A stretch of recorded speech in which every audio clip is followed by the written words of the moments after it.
Good evening, my dear friends, and good morning to those in New Zealand and Australia who may be watching, and to Sister Miriam. To all our dear friends gathered around this table of love, on this bitterly cold night, I hope your hearts are warm, tender, compassionate, and ready to embrace all that you are as a child of the Beloved. And if you have a candle handy, would you like to light it with mine? And we offer it this evening for the homeless, the marginalized, those who've lost everything, and those who've been displaced from their homelands, especially Syria, for the troubles in Kiev, in Egypt, Sudan, Lebanon, and Afghanistan. Let us hold the children of God. Let us remember them in their struggle for justice, equality, and fair play. So we light this light in the name of our beloved Father, Mother God, who creates life, in the name of the risen cosmic Christ, who loves life, in the name of the Spirit, who is the fire of life, in the name of all faith traditions, who are the children of God, our brothers and sisters, members of the mystical heart of the Supreme. And in the name of spiritual diversity, I welcome you to this table of love. On behalf of all my brothers and sisters, interfaith Franciscans who live a simple life from their monastery without walls, where they've dedicated their hearts to God, to their goddess, for peace, for interspiritual unity, and that one day all will come together from all faiths to this table of love. Let us be still. Let us relax. And just for a moment, let us say our mantras. Whatever your belief, you will be familiar with your mantras. For me, as a Catholic Christian Franciscan monk, I embrace all faiths. And the mantra that resonates with my heart is, I am a child of God. I am loved. I am accepted. And I am given the peace of God. I am in love with the I am presence of God. Just relax for a moment and allow your heart connect with the I am presence within your soul, your higher self. Be still. Relax now. And experience the tenderness of a compassionate God Goddess. Allow Mother Earth tenderly caress you, embrace you as her gift to you for your love of the sacred in the landscape, the Cathedral of God. Mother Earth wishes to work with you. Mother Earth has much work for you and I to do, to raise the vibrational energy of this beautiful world. Sadly, where mankind is tearing it apart through greed, selfishness. Let us relax now. And with each in-breath that we breathe, let us breathe in the breath of Gaia's love. feel that love flow up through your feet, balancing all of your major chakras, bringing your heart into alignment with the Supreme. Relax now. Relax and experience the sacred within you, the sacred all around you. Be at peace.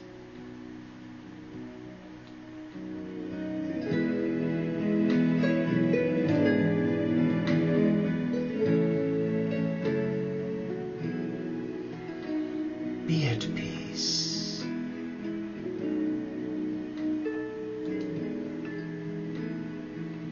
Be at peace.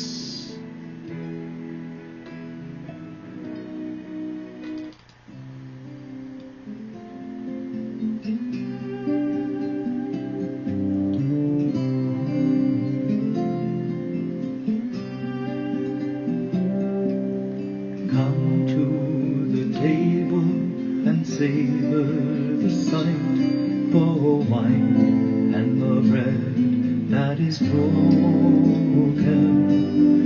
All have been welcome to come, if they might, and accept as their own these two tokens. Bread is his body, the wine is his blood, and the one who provides them is true. He freely offers, we freely receive, to accept and believe him, he's all we must do.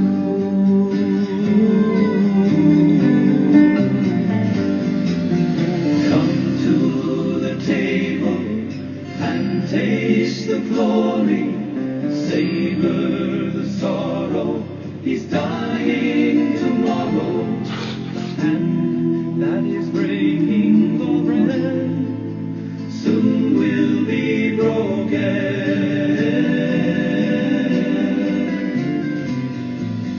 Here at the table sit those who have loved him. One, he's a traitor, one will deny, though he's lived his life for them all, and for all be crucified.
who I love him, one, he's a traitor, one. Come to the table. What a catchy tune. It certainly woke me up. I don't know about you, but the words are so beautiful. And that's where we are right now. We're at the table of life. We are at the table of the mystical heart of a loving God. And we are preparing ourselves to receive a blessing from the cosmic Christ and the Goddess, the divine feminine Magdalena. But first I want to share with you another take on spirit. I'd like to share with you a few words from today's reflection, an undiscerning spirit.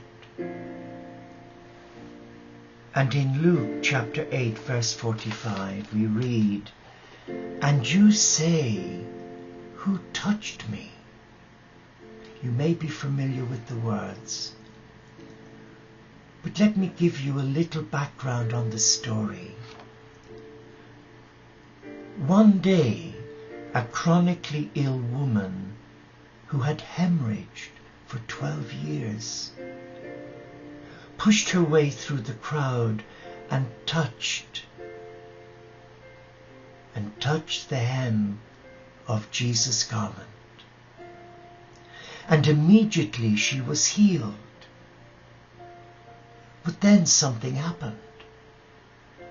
Out of the blue, Jesus said, "Who touched me?"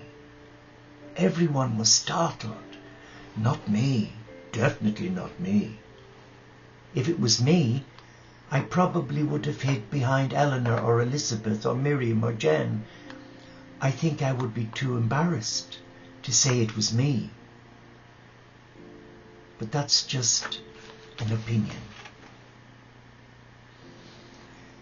When all denied it, Peter and those with him said, "Master, the multitudes throng and press you, and you say, 'Who touched me?'" But Jesus said, "Somebody touched me. For I perceived power going out from me." Now when the woman saw that she was not hidden, she came trembling. She came trembling.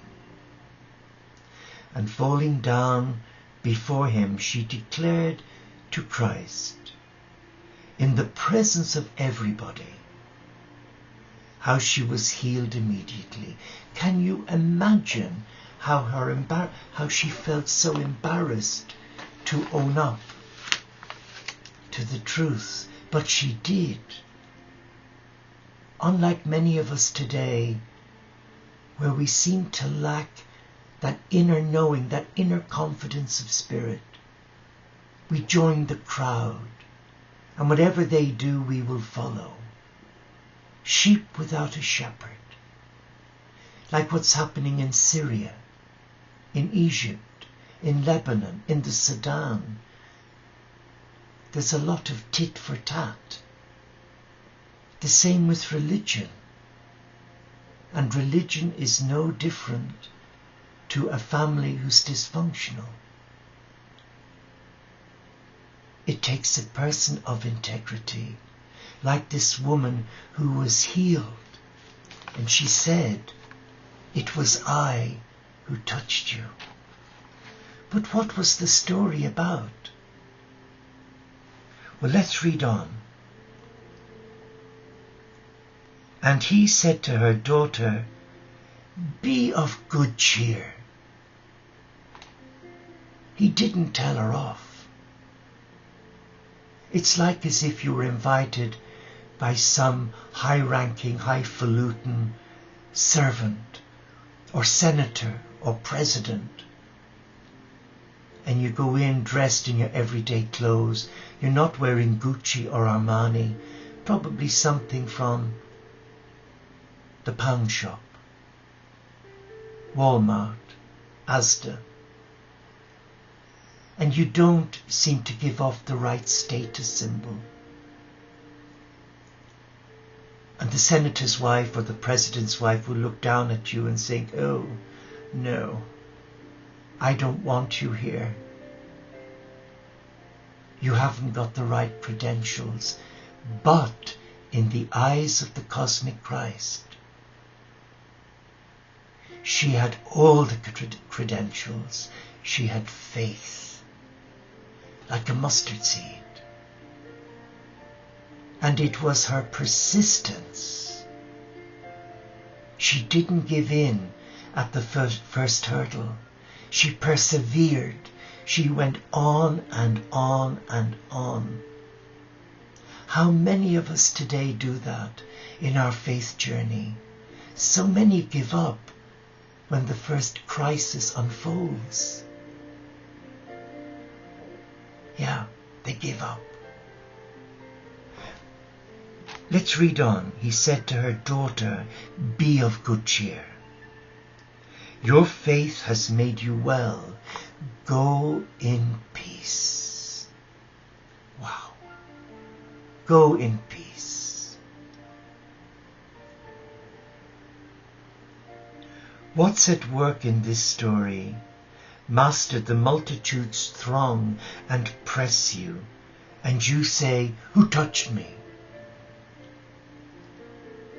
Understand this, Jesus, the cosmic Christ, can tell the difference between the indiscriminate touch of the crowd and a touch of faith, a touch of true, selfless faith. His power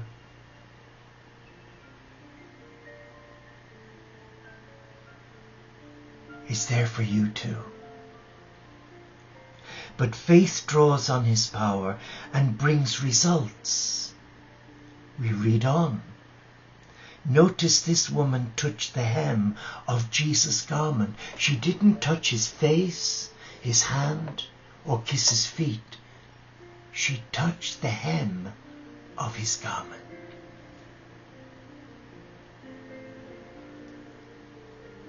And the last thing a dressmaker does when she makes a garment is to sew up the hem. I know that from making the habits here for our oblates and monastics in the past. The last thing you sew is the hem after the fitting, when you pin everything up and you get out your needle and thread and you sew the hem. The same back that bore the cross which takes away your sin also bore the stripes which take away your sickness. And by his stripes we are healed. That's from Isaiah chapter 53. So what do you need today? What is it are you searching for today? Forgiveness of sin, healing. Reach out in faith. Be you a Buddhist, a Muslim, a Hindu, a Sikh, a Rastafarian, a Christian, a Jew. Reach out using your gift of belief and faith and touch the cosmic Christ. And you too will be made whole. You too will be made whole. Many, many people have emailed me over the years, and I've seen many, many people on my travels around different parts of the world. Over the 12 years I was self-employed as a spiritual counselor and pastoral counselor, and running retreat days and angel healing days. And I met some incredible people. I met some amazing teachers who taught me so much about humility, about faith, about keeping it simple. And they were thanking me for setting them free. but I was thanking them for showing me courage in the face of great adversity. You and I can learn so much from the marginalized in our world. We can learn so much by making time to be with the poor. They have a generous heart, though a wounded spirit. And they have the same needs as you and me, the need to be respected, to be loved. And you and I have been given an incredible gift. And that gift is a divine gift. You don't buy it in Marks and Spencer's or in Morrison's buy one get one free. No. You ask the Father, Mother God and the Goddess for the gift of faith. And you allow that gift show itself in how you relate to other people, how you walk the talk through your simplicity, your hospitality, rather than talk down to people, making them feel inferior or worse than they are. And I've seen that so many times as a nurse, over 38 years, both as a nursing monk, working 18-hour shifts 7 days a week. Yeah, I met some incredible people, but I also met others who had this air of superiority.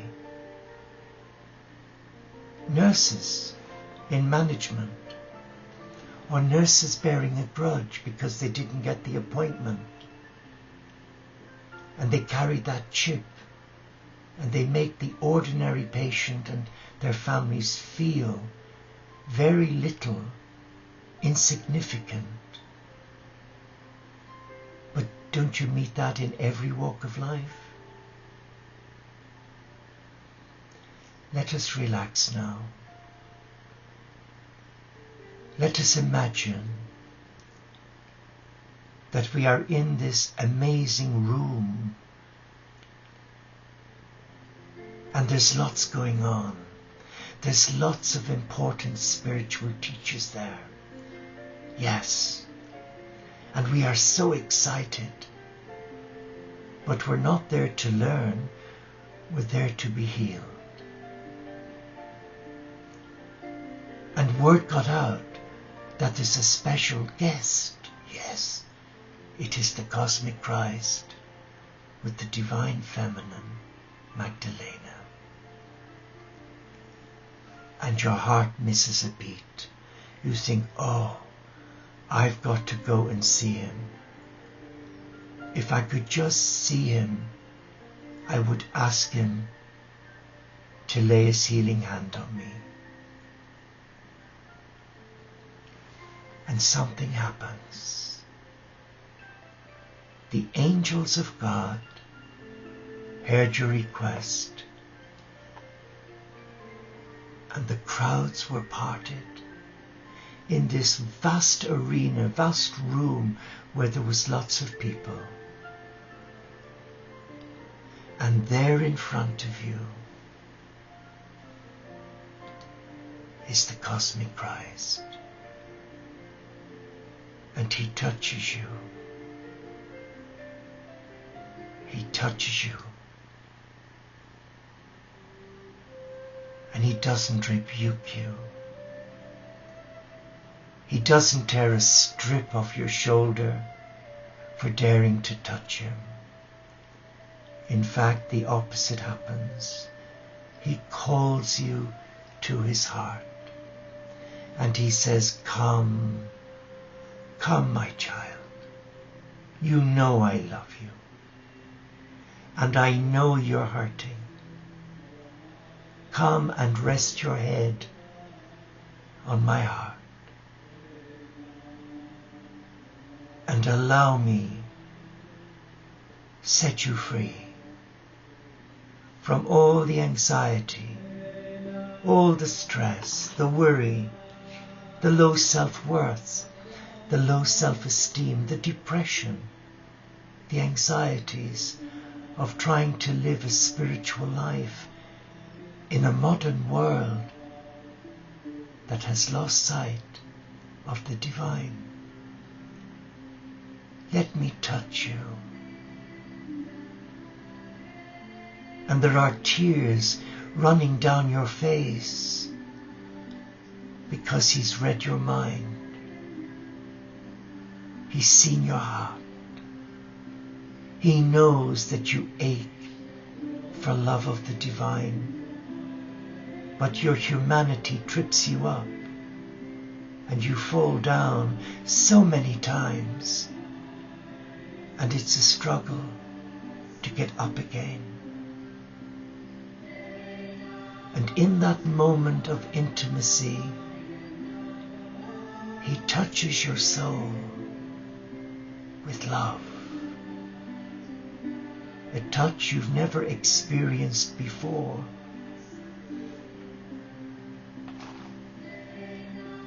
And it sets you free. It sets you free from seeking the need of other people's approval. He sets you free so that you can be still. He touches you and He says, "Welcome, my child, my beloved. Be still in the presence of your God and know that you are loved." And He says, "Go in peace. Go in peace to love and serve your God, and all will be well." Experience that love. Let that love set you free. Let that love bind you with that rich awareness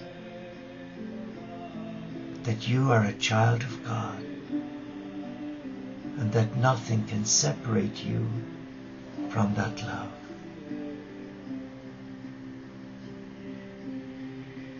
Be still now and embrace all that you are as a child of God. And as we relax, we know that our persistence paid off. The cosmic Christ has touched us and set us free. Free to embrace our divinity as a child of God, a child of the Beloved. Relax now. Relax and enjoy. Enjoy being free. Enjoy being in service to the Beloved who calls you by your name. Come, follow me, and I will make you fishers of men.